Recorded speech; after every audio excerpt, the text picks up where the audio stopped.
Je suis Super Echo et sur ma chaîne j'apprends des compétences que j'ai toujours voulu avoir et aujourd'hui je refais une vidéo sur comment apprendre plus vite. Là aujourd'hui c'est des astuces vraiment plus concrètes sur l'apprentissage que j'ai plus ou moins découvertes cette année en apprenant plein de choses. La première astuce qui est assez logique mais qui est plutôt dure à mettre en place en fait, c'est de travailler régulièrement. Tous les jours, faire au moins une session de 30 minutes à 1 heure sur la pratique que vous voulez développer. En fait, il faut globalement éviter de faire des sessions de 4 heures, 5 heures d'affilée en se disant je vais y aller à fond, je vais bourriner, ça va aller mieux. Moi, pour l'avoir testé, ça marche pas tout le temps. Franchement, je pense que je serais plus efficace en faisant 30 minutes plutôt qu'en faisant 4 heures. Parce que j'ai remarqué aussi que je réussis souvent des choses quand j'ai fait une pause en fait. Parce que le cerveau, ça lui donne le temps d'assimiler. Globalement, si vous voulez vraiment devenir fort dans une discipline, il faut y consacrer 50 à 60 heures par semaine. Donc ça veut dire que les 30 minutes, vous les faites beaucoup de fois dans une journée. Bien sûr, c'est si vous voulez vraiment devenir bon, que c'est votre objectif dans la vie et que voilà, c'est important pour vous. Si c'est pas le cas, je pense que 10 heures, 15 heures par semaine, c'est très bien pour progresser, plutôt lentement, mais sûrement. La deuxième astuce, je l'avais déjà évoqué dans la vidéo sur le flow, c'est être hyper concentré quand vous voulez apprendre ou développer une discipline. Alors ça veut dire pas de distraction, donc pas de téléphone. En fait les réseaux sociaux, on est plus ou moins tous un peu addicts, donc on a envie de checker tout le temps, mais il faut vraiment mettre le portable en off, faut mettre des choses qui peuvent nous prendre la tête ou nous faire penser à autre chose en off, mais en tout cas il faut vraiment être à fond dans la discipline.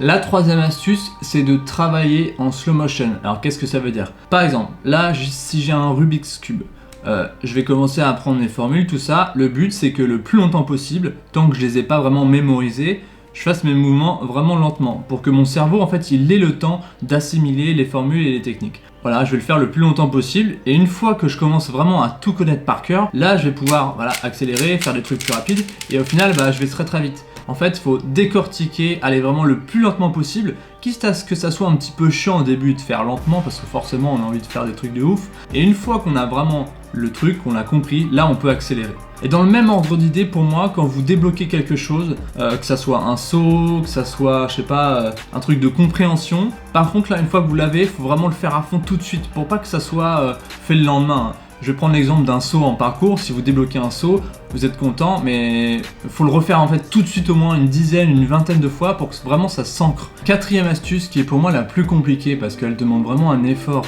mental, avoir toujours en tête un objectif précis à chaque session d'entraînement. Et quand je dis un objectif, c'est aussi un seul secteur à améliorer. Il ne faut pas vouloir tout améliorer d'un coup. Moi je sais que quand je fais du parcours, je peux avoir tendance à me dire tiens, j'ai travaillé le saut de détente, tiens, je vais faire le saut de bras. Mais en fait, je pense qu'il faut vraiment se concentrer sur une seule chose à la fois et vraiment la maîtriser d'abord. Et en fait, une fois que vous avez décortiqué en fait tous les secteurs à améliorer, vous pouvez les travailler un par un. Et une fois que vous en avez débloqué un, vous passez à l'autre. Et au final, vous avez toute la rangée qui est débloquée et vous êtes finalement arrivé à un bon niveau sans vous en rendre compte. Plutôt que faire là je travaille ça, là je travaille ça, là je travaille ça, là je travaille ça, et puis il y a plein de trucs un peu désordonnés et au final il y a des endroits où vous n'avez pas vraiment progressé. Et l'objectif c'est aussi par exemple de dire si je travaille que ce secteur là, sur ce type de distance, je vais le faire une centaine de fois. Il faut que j'ai 100 sauts de précision réussis par exemple. Un secteur à développer avec un objectif précis et se concentrer sur ça. La cinquième astuce dont je vous avais aussi déjà parlé dans la vidéo sur le flow, c'est sur la visualisation. Bon, c'est tout bête, c'est juste que globalement, si vous avez envie de progresser dans un secteur, il faut que ça soit quelque chose qui occupe votre esprit, que vous le visualisez souvent. Moi je sais que je visualise beaucoup le parcours dans ma tête et par exemple je pense que c'est pas mal utile si on veut débloquer des sauts périlleux, des saltos, etc. Si c'est de la musique, on se visualise faire du piano, enfin il faut que ça soit quelque chose qui existe aussi dans votre cerveau sans passer forcément par la pratique. Parce que étonnamment, on progresse en visualisant. Petite anecdote en plus, si vous arrivez à être lucide dans vos rêves, essayez de faire vos disciplines ou vos compétences dans vos rêves. Par exemple, entraînez-vous à faire un salto arrière dans vos rêves, ça pourrait bien vous aider à le débloquer. La sixième astuce qui est un peu en rapport avec la quatrième, c'est que votre objectif, il doit toujours être un petit peu en dehors de votre zone de confort. Par exemple, je vais reprendre le parcours, si vous devez faire le saut de précision pendant une session 100 fois, il faut que la distance, peut-être ça soit un petit peu plus dur que d'habitude. Parce que c'est en faisant des erreurs, c'est en tombant que votre cerveau va chercher la solution. Et si vous ne faites pas ça, en fait, si vous faites que les sauts de précision que vous savez faire, vous allez faire 100 fois, mais vous n'allez pas vraiment progresser. Donc il faut toujours quelle que soit la discipline, que ce soit le basket, tirer un peu plus loin ou tirer, je sais pas, d'un autre angle, il faut toujours qu'il y ait quelque chose qui soit en dehors de votre zone de confort. Et c'est en faisant ça que vous allez progresser vite. C'est-à-dire qu'à chaque session de 30 minutes, vous avez un petit truc un petit peu plus dur que d'habitude. Et il faut pas que ça soit trop grand, il faut vraiment que ça soit un tout petit peu en plus. La 7e astuce qui englobe un peu toutes celles qu'on a vues, c'est qu'en fait on peut pas être en pilotage automatique quand on apprend. En fait, quoi que vous fassiez, il faut que vous ayez vraiment en tête la progression, l'objectif, comment je me repousse. C'est vraiment un processus mental qui est aussi important que le processus physique. Et quand on dit qu'il faut 10 000 heures pour devenir très très bon, pour maîtriser une compétence, c'est 10 000 heures où vous avez toujours des objectifs, que c'est de la pratique vraiment concentrée sur de l'amélioration.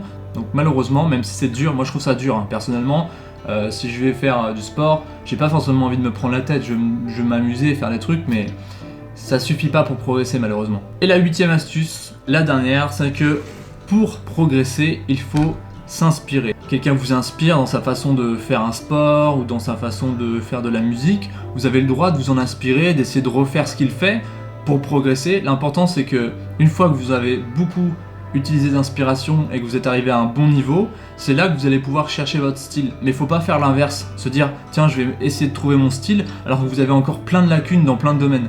Voilà pour la vidéo, je pense que j'en ferai d'autres parce que j'apprends toujours des nouvelles choses sur comment apprendre à apprendre finalement et je pense que c'est quelque chose qui peut vous intéresser et être utile. En tout cas, si vous avez passé un bon moment ou si vous avez appris quelque chose, n'hésitez pas à liker, à vous abonner, à partager la vidéo et à cliquer sur la cloche pour recevoir les notifications de mes prochaines vidéos. Et surtout n'oubliez pas, force et utilité.